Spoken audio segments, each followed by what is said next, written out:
Clara Bennett sat alone in her small metal room and watched the snow fall outside her window. The snow on this moon was not white like the snow on Earth. It was pale blue, and it fell in thick sheets that blocked out the sky. She had been watching it for 8 months now, and she still found it strange. She was a supply runner for the Terran Frontier Corps. Her job was simple. She lived alone at Outpost Gamma on the frozen moon called Vectra 7. She checked the weather machines every day. She wrote reports that nobody read. She waited for the supply ship that came once every 3 months. That was her life. Some people would have gone crazy from the loneliness. Clara did not.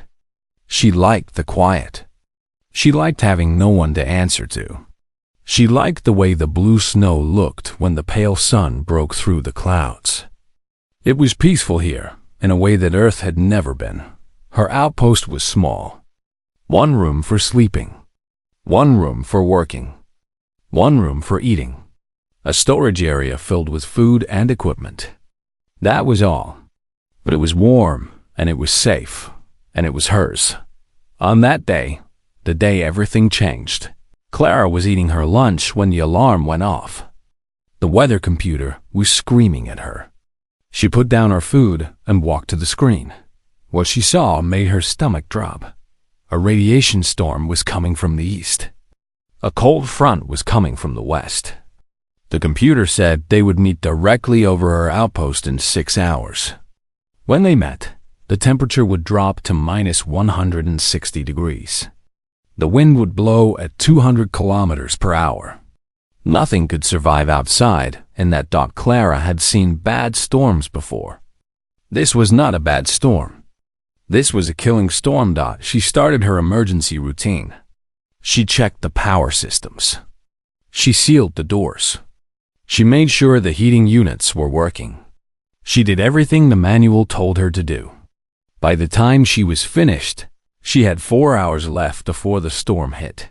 She sat down in her computer and turned on the thermal scanner. This machine could see heat from far away. She used it to track weather patterns and look for geological activity. Now she used it to scan the area around her outpost. That was when she saw them. 15 heat signatures, 3 kilometers to the north. They were huddled together in what looked like a small cave. They were not moving much, and their heat signatures were fading. Clara leaned closer to the screen. The computer identified them as local fauna. The survey reports had mentioned creatures like this. They were called Vectari. They looked like wolves, but bigger. The reports said they were primitive pack animals. Not dangerous. Not important. Clara watched their heat signatures flicker on the screen. The computer ran a calculation. At their current rate of heat loss, they would all be dead in 2 hours. Long before the worst of the storm even hit. She sat back in her chair and looked at the ceiling. It was not her problem. She had no orders to help local animals. In fact, the protocol manual said she should not leave the outpost during a storm. It was too dangerous. If she went out there and something happened to her, there would be no one to run the relay station. Her mission was more important than 15 alien wolves. That was what the manual said. Clara stood up and walked to the window. The blue snow was falling harder now. The wind was starting to pick up. In a few hours, this moon would become a frozen hell. She thought about those wolves, huddled together in their little cave, slowly freezing to death. They did not know a storm was coming. They did not know they were going to die. They were just animals, trying to stay warm. Clara had always been soft when it came to animals. When she was a little girl on Earth, she had brought home every stray cat and injured bird she found. Her mother used to say that Clara had too much heart for her own good. Maybe that was true. She walked to the storage room and started pulling out equipment. Emergency heating units. Insulation blankets. A cargo sled to carry everything. Her heavy thermal suit that could protect her from the cold. The computer calculated the distance. 3 kilometers there. 3 kilometers back. If she moved fast, she could do it in 90 minutes. That would give her 2.5 hours before the storm reached full strength. It was possible. It was risky, but it was possible. Clara put on her thermal suit. It was heavy and awkward, but it would keep her alive in temperatures that would freeze a normal human solid in minutes. She loaded the cargo sled with everything she could carry. Eating units, blankets, water, food, emergency medical supplies. She stopped at the door and looked back at her warm, safe outpost. If she stayed here, she would survive the storm with no problems. She could watch those heat signatures fade to nothing on her screen and tell herself there was nothing she could have done. But she knew that was a lie. There was something she could do. She just had to be brave enough to do it. Clara opened the door and stepped out into the cold. The wind hit her like a fist. Even through her thermal suit, she could feel the bitter chill trying to find a way in. The blue snow swirled around her, making it hard to see. She pulled the cargo sled behind her and started walking north. The ground was covered in ice and frozen rock. Every step was dangerous. If she fell and broke her leg out here, she would die. No one would find her body until spring. If they found it at all, she kept walking. The thermal scanner in her helmet guided her toward the heat signatures. They were getting weaker. She had to move faster. She pushed through the wind and the snow, dragging the heavy sled behind her, counting every step. 1 kilometer, 2 kilometers. Her legs were burning. Her lungs were aching. The cold was seeping through her suit, finding the tiny gaps in her armor. And then she saw the cave. It was small, just a shallow overhang in a wall of frozen rock. But inside she could see them. 15 creatures with silver-white fur, huddled together in a pile, shivering so hard she could see it from 20 meters away. They saw her too. 15 pairs of amber eyes turned to look at her.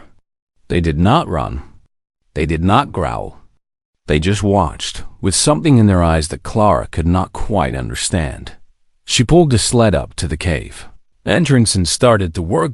She had no idea that this moment would change her life forever. She had no idea that she was about to save the most important being on the entire moon. She was just a lonely supply runner with too much heart, trying to save some freezing animals. But sometimes, that is exactly what the universe needs. The cave was smaller than Clara expected. It was more like a hole in the rock than a real cave. The ceiling was so low that she had to bend down to fit inside. The floor was covered in ice and frozen dirt. It was a terrible place to wait out a storm. The wolves were piled on top of each other, trying to share what little body heat they had left. They were beautiful creatures, even half frozen like this. Their fur was silver white, long and thick, made for surviving cold winters. Their eyes were a deep amber color, almost golden in the dim light. They were bigger than earth wolves, with longer legs and broader shoulders. But right now, they were dying. Clara could see it in the way they shivered. She could see it in the frost forming on their fur. She could see it in their eyes, which were starting to look dull and distant. Hypothermia was setting in. If she did not act fast, they would all be dead within the hour. She started with the heating units. She had brought 4 of them, small metal boxes that produced heat when you turned them on.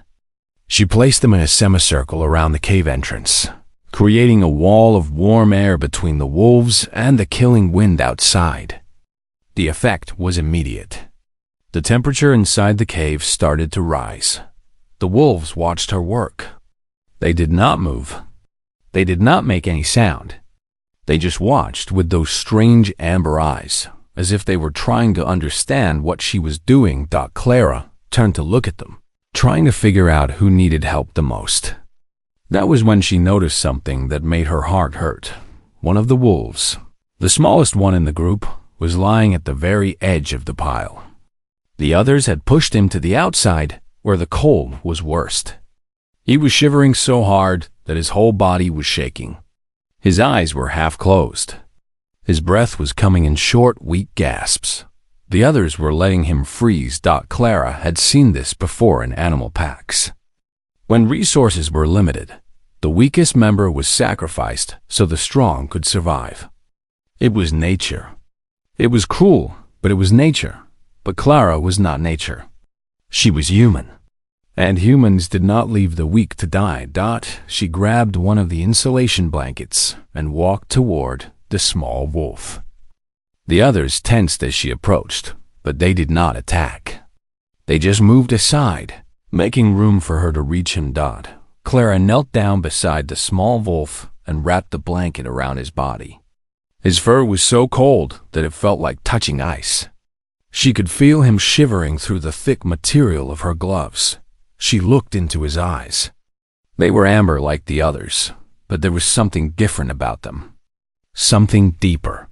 Something that made her feel like he was really looking at her, not just seeing a strange creature in a metal suit. She smiled, even though he could not see it through her helmet. She pulled him closer to the heating units and wrapped another blanket around him. Slowly, very slowly, the shivering started to ease. She called him Pip. She did not know why. It just felt right. Once Pip was stable, Clara turned her attention to the others. She moved through the group, checking each wolf for frostbite and injury. She wrapped blankets around the ones who were worst off. She adjusted the heating units to spread the warmth more evenly. The wolves let her work. Some of them even leaned into her touch, pressing their cold bodies against her warm suit. One of them, a large female with a scar across her muzzle, licked Clara's gloved hand. Clara laughed. It was a strange sound in the middle of a frozen cave on an alien moon, but she could not help it. These creatures were supposed to be wild animals, but they were acting like lost puppies. The storm hit full force about 30 minutes after she arrived. The wind outside became a screaming monster. The blue snow fell so thick that Clara could not see more than a meter beyond the cave entrance. The temperature dropped so fast that even the heating units struggled to keep up. But inside the cave, they were safe, warm, alive. Clara sat down against the cave wall, surrounded by wolves. Pip had crawled into her lap at some point, his small body curled up against her chest. The others had arranged themselves around her in a rough circle, their bodies forming a wall of warm fur. She should have been scared. She was trapped in a cave with 15 alien predators, with a deadly storm raging outside, and no way to call for help. If they turned on her, she would be dead in seconds. But she was not scared. She felt safe, protected, like she was exactly where she was supposed to be. The hours passed slowly. Clara shared her food and water with the wolves. They ate carefully from her hands, never biting, never grabbing. They seemed to understand that she was helping them. She talked to them. She knew they could not understand her, but the sound of her voice seemed to calm them. She told them about Earth, about the blue oceans and the green forests. She told them about her childhood, about the stray cats she used to bring home. She told them about her mother, who had died 3 years ago and who would have loved to see this. Pip listened to everything. His amber eyes never left her face. Sometimes he would make a soft sound, almost like he was responding to her. The storm raged on. The wind screamed. The snow fell. And inside the little cave, a human woman and 15 alien wolves waited for the world to calm down. Clara did not know it, but she had just done something that would change the course of history. She had not just saved 15 wolves. She had saved a civilization. She had earned the trust and the gratitude of beings far older and wiser than she could imagine. But for now, she was just a lonely supply runner, sitting in a frozen cave. With a small wolf in her lap and a warm feeling in her heart, the storm would end eventually. The sun would come out, and everything would be different. But that was tomorrow's problem. For now, Clara closed her eyes and listened to the sound of 15 wolves breathing around her. For now, she was content. Pip pressed his nose against her hand and she smiled. They would survive this together. She was sure of it. The storm lasted for 18 hours. Clara stayed awake for most of it, watching over the wolves, keeping the heating units running, making sure everyone stayed warm. By the time the wind finally died down, she was exhausted, but she was also confused. Something strange was happening with the wolves. Something she could not explain. It started small. When Clara pulled out her water container to drink, all 15 wolves turned to look at Pip. The small wolf lifted his head, looked at the water, and then looked at Clara. Only after he turned away did the others relax. Clara thought it was strange, but she did not think much of it. Maybe they were checking to see if the water was safe. Animals did that sometimes. Then she noticed it happening with food. When she shared her rations with the wolves, they would not eat until Pip ate first. Even the big male with the scarred face, who was clearly the strongest in the group, waited until the small wolf had taken a bite. That did not make sense. In every wolf pack Clara had ever read about, the strongest ate first. The leader ate first. The weak ones, the omegas, ate last. That was how pack animals worked, but these wolves were doing the opposite. They were treating Pip like he was the leader, not the omega. Clara watched more carefully after that. She started to notice things she had missed before. When she moved to a different spot in the cave, the other wolves looked at Pip before they moved. When she adjusted the heating units, they watched Pip to see how he would react.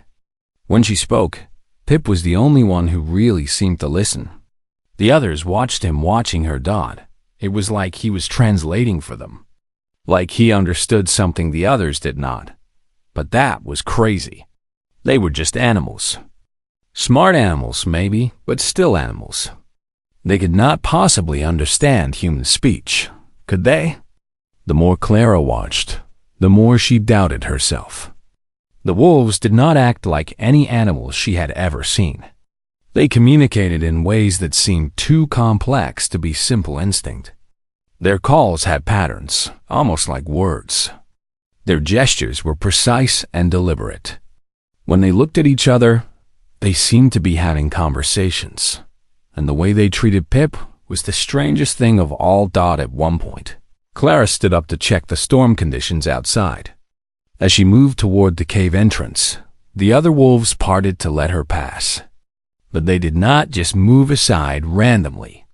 They moved in a way that created a clear path between her and Pip, as if they wanted to make sure the small wolf could see her at all times. Then the big female with the scarred muzzle did something that made Clara freeze. She bowed. It was not a full bow, not like a human would make, but she lowered her head and dropped her front legs slightly, in a gesture that could only mean one thing: submission, respect, and she was bowing toward Pip. Clara looked at the small wolf, who was watching her with those deep amber eyes. He did not look like an omega. He did not look weak or scared or beaten. He looked calm, patient, like he was waiting for something. She shook her head and laughed at herself. She was tired and stressed and probably hallucinating. These were animals. They did not have leaders who bowed to the smallest member of the pack. They did not have complicated social rituals. She was just projecting human ideas onto creatures that did not think like humans. But she could not shake the feeling that something important was happening. Something she did not understand. The storm finally broke on the second day. The wind stopped screaming. The blue snow turned to a light dust. The clouds parted to show the pale yellow sun of HFY -7. Clara stepped out of the cave and took a deep breath. The air was cold but calm. The world was quiet. They had survived. She turned to look back at the wolves. They were all on their feet now, watching her. Pip was at the front of the group, his amber eyes bright and alert. Clara smiled at them. She felt a strange sadness at the thought of leading them. Over the past 18 hours, she had become attached to these creatures. Especially Pip. She pointed toward the south, toward her outpost. She tried to explain that she had to go home, that they were safe now, that they could go back to wherever they came from. She felt silly talking to them like they could understand, but she did it anyway. Pip tilted his head and looked at her. Then he started walking. Toward her. Toward the south. The other wolves followed. Clara blinked. She held up her hands and made a stopping gesture. She pointed at the wolves, then pointed north, then shook her head. She pointed at herself, then pointed south, then nodded. Pip kept walking. The other wolves kept following. Clara sighed. She tried again. She used bigger gestures. She spoke louder. She even tried to physically block their path. Nothing worked. They just walked around her and kept going south. Toward her outpost. Clara stood there for a long moment, watching 15 alien wolves walk away from her in the exact direction of her home. Then she laughed, grabbed her cargo sled, and started following them. She did not know why they were following her. She did not know what they wanted. She did not know anything anymore, but she had a feeling. She was about to find out. The walk back took longer than the walk there. The wolves were weak from the storm, and they moved slowly. Clara adjusted her pace to match theirs. She walked beside Pip, who stayed at the front of the group the entire time. As they walked, she noticed something else strange. The other wolves were not just following Pip. They were walking in formation. Specific positions. Specific distances. Like soldiers. Like an honor guard. And they were guarding Pip. Clara felt a chill that had nothing to do with the cold. She looked at the small wolf beside her, and his calm eyes and his patient expression. And she realized that she had made a terrible mistake. She had assumed these creatures were animals. She had assumed they were primitive. She had assumed she understood what was happening. She was wrong about everything. Clara saw the ships when she was still half a kilometer from her outpost. There were 3 of them, sitting on the frozen ground like giant metal birds. One was a Terran diplomatic cruiser, sleek and silver, with the blue star of the Frontier Corps painted on its side. The other 2 were different, alien. She had never seen anything like them before. They were shaped like teardrops, with smooth curves and no visible engines. Their hulls were a deep purple color that seemed to shift in the light. Strange symbols were carved into their surfaces, symbols that looked almost like writing. Clara stopped walking. Her heart was pounding in her chest. Diplomatic cruisers did not come to supply outposts. Alien ships did not come to Vector 7 at all. Something was very wrong. The wolves stopped too. They arranged themselves around Pip in a protective circle, their eyes fixed on the ships. They did not look scared. They looked ready. A group of people emerged from the Terran cruiser. They were wearing formal uniforms, not the practical jumpsuits of regular crew members. At the front of the group was a woman with gray hair and sharp eyes. She walked like someone who was used to being in charge. Clara recognized her uniform. Council rank. This woman was important. The gray-haired woman stopped about 10 meters away from Clara. Her eyes moved from Clara to the wolves and back again. Her expression was impossible to read. She spoke in a calm, measured voice. She said her name was Director Nora Vance, and she was here on behalf of the Terran Council. She asked if Clara was supply runner Clara Bennett, stationed at Outpost Gamma. Clara said yes. Her voice came out smaller than she wanted. Director Vance nodded. Then she asked if Clara was aware that the creatures beside her were not animals. Clara felt the world shift under her feet. She looked at Pip, at his amber eyes, at the other wolves standing guard around him. She remembered all the strange things she had noticed. The way they communicated, the way they deferred to Pip, the way they moved in formation. She said she was starting to figure that out. Director Vance smiled, but it was not a happy smile. It was the smile of someone who had been given a very difficult problem. She explained everything. The Vectari, she said, were not animals. They were an ancient civilization. They had been traveling among the stars when humans were still living in caves. They had built empires that stretched across half the galaxy.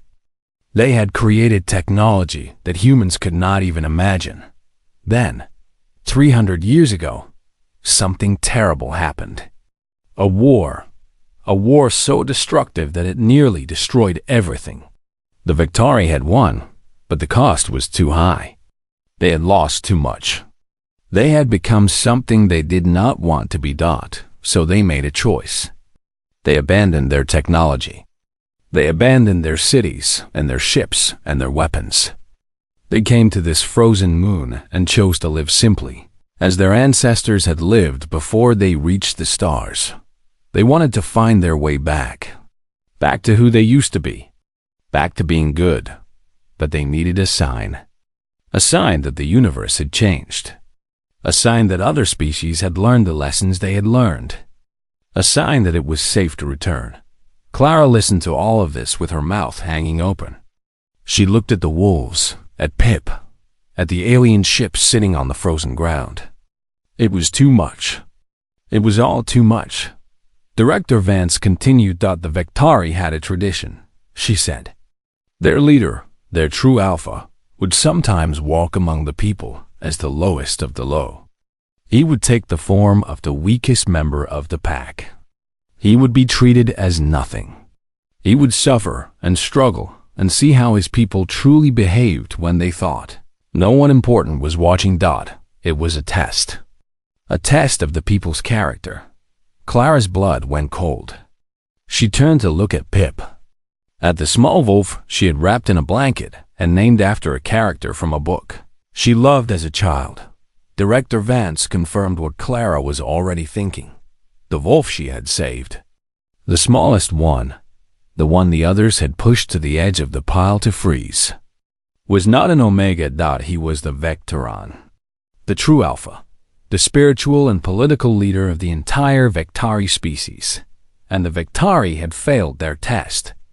When the storm came, they had sacrificed their leader to save themselves. They had shown their true nature, but Clara had not failed. Clara had walked into a killing storm to save creatures she thought were simple animals. She had wrapped the weakest one first. She had shown kindness when no one was watching. She had shown compassion without expecting anything in return. Director Vance stopped talking. The air was very still. The wolves were all looking at Clara now, all 15 pairs of amber eyes fixed on her face. Clara did not know what to say. She did not know what to think. She was just a supply runner. She was nobody important. She had just done what seemed right. She looked at Pip. He was still looking at her, with those deep amber eyes that had always seemed to understand more than a simple animal should. She asked him if it was true. She felt stupid asking, felt stupid expecting an answer. Pip tilted his head. And then, slowly, his form began to change. His body stretched and shifted. His fur receded. His face elongated into something that was neither human nor wolf, but something beautiful and strange in between. He rose up onto 2 legs, tall and elegant, wearing robes that seemed to appear from nowhere, shimmering like liquid silver. When the transformation was complete, the true alpha of the HFY stood before her. His eyes were still amber. His expression was still calm and patient. But he was no longer a wolf. He spoke in perfect English. His voice was soft and warm. He said, "Hello, Clara Bennett." He said, "Thank you for the blanket." He said he was sorry for the deception. And then he smiled. Clara fainted. Clara woke up in a room she did not recognize. The walls were smooth and curved, made of a material that looked like purple glass. Soft light came from everywhere and nowhere. She was lying on something that felt like a bed, but looked like a floating cloud. She sat up slowly. Her head hurt. Her memories came back in pieces. The wolves, the ships, Director Vance, Pip transforming into something that was definitely not a wolf. A voice spoke from behind her. It was soft and warm, with a slight accent she could not place. Pip asked her if she was feeling better. Clara turned around. The true Alpha was sitting in a chair that had not been there a moment ago. He was still in his transformed form, tall and elegant, with silver robes and amber eyes. He looked concerned. Clara asked if she had really fainted. Her cheeks felt hot. Pip said yes. He said it was understandable. He said humans usually took the revelation a bit better, but none of them had ever spent 18 hours in a cave with him before. Clara laughed. It was a strange sound, half amusement and half hysteria. She said she had fed him emergency rations and called him Pip for a day and a half. She said she had told him about her dead mother and her childhood pets. Pip smiled. He said he had enjoyed all of it. He said her mother sounded like a wonderful person. He said he was sorry for her loss. Clara did not know how to respond to that. She changed the subject. She asked where they were. Pip explained that they were on one of the Vectari ships. He said the humans and the Vectari had been talking for the past few hours, while Clara recovered from her shock. He said things were going well. Clara asked what kind of things. Pip stood up and walked to a window that appeared in the wall as he approached. Outside, Clara could see the frozen landscape of Vector 7, blue and white and beautiful. She could see her outpost in the distance, tiny and alone.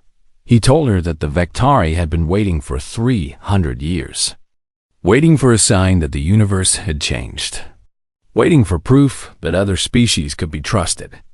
They had watched humanity from a distance, studied their broadcasts, learned their languages. They had hoped, but hope was not enough. Then Clara had come. She had walked into a storm to save creatures she thought were worthless. She had wrapped the smallest one first. She had stayed with them through the night, sharing her food and her warmth and her stories. She had done all of this for no reward, with no audience, expecting nothing in return. That, Pip said, was the sign they had been waiting for. Clara shook her head. She said she was nobody. She said she was just a supply runner who could not stand to watch things freeze to death. She said any decent person would have done the same thing. Pip turned to look at her. His amber eyes were very serious. He said that was exactly the point. He said the Vectari had believed, for 300 years, that compassion was rare. They had believed that most species were selfish and cruel and dangerous. They had believed that kindness only existed when others were watching. Clara had proved them wrong. She had shown them that for some species, for humans, kindness was not rare. It was normal. It was what any decent person would do. That was not a small thing. That was everything. Clara did not know what to say. She felt tears forming in her eyes. She tried to blink them away. Pip walked over to her and took her hand. His fingers were long and strange, but his grip was gentle. He said the Vectari wished to offer humanity an alliance. Not a treaty, not a negotiation, an alliance. Full and equal. Forever. He said they would share their technology. Medical advances that could cure any human disease. Star charts to regions of space the humans had never dreamed of reaching. Clean energy. Extended lifespans. Everything they had, and they wanted nothing in return. Nothing except friendship. Clara asked why. Why give so much for nothing? Pip smiled. It was a strange expression on his alien face, but it was warm and real. He said the Vectari had spent 3 centuries looking for proof that the universe could be good. Clara had given them that proof. How could they possibly put a price on that? The next few hours were a blur. Clara was taken to a meeting with Director Vance and the other Terran officials. She was introduced to more Vectari, all of them tall and elegant and kind. She was asked questions she did not know how to answer. She was thanked more times than she could count. At some point, someone mentioned that she had been given a new title, Ambassador to the Victari, the first human to ever hold such a position. Clara tried to refuse. She said she was not qualified. She said she was just a supply runner. She said there must be someone better. Director Vance smiled and said there was no one better. The Victari had chosen her, and the Victari did not make mistakes about character. The alliance was signed that evening, in a ceremony that was broadcast to every human colony in the frontier. Clara stood beside Pip, feeling awkward in the formal clothes someone had found for her, as two species pledged eternal friendship. When it was over, Pip turned to her. He was still wearing his silver robes, still tall and elegant, still the leader of an ancient civilization. But when he spoke, his voice was the same as it had always been, soft and warm and patient. He asked if she was still going to call him Pip. Clara laughed. She said she would call him whatever he wanted. He said he liked Pip. He said it reminded him of the cave, and the storm, and the blanket she had wrapped around him when he was freezing. He said those were the best 18 hours of his very long life. Clara smiled. She said they were pretty good for her too. They stood together at the window of the Victari ship, looking out at the frozen moon where everything had changed. Behind them, humans and Victari were talking and laughing and beginning the long process of learning to be friends. Clara thought about her mother. She thought about all the stray cats and injured birds she had brought home as a child. She thought about her mother's voice, telling her that she had too much heart for her own good. Maybe that was true. But tonight, that too big heart had changed the universe. She reached out and took Pip's hand. He squeezed gently. They watched the sun set over the blue snow, and they did not say anything at all. They did not need to. Some things were bigger than words. Some moments were too important for language. This was one of them. And somewhere, Clara was sure, her mother was smiling.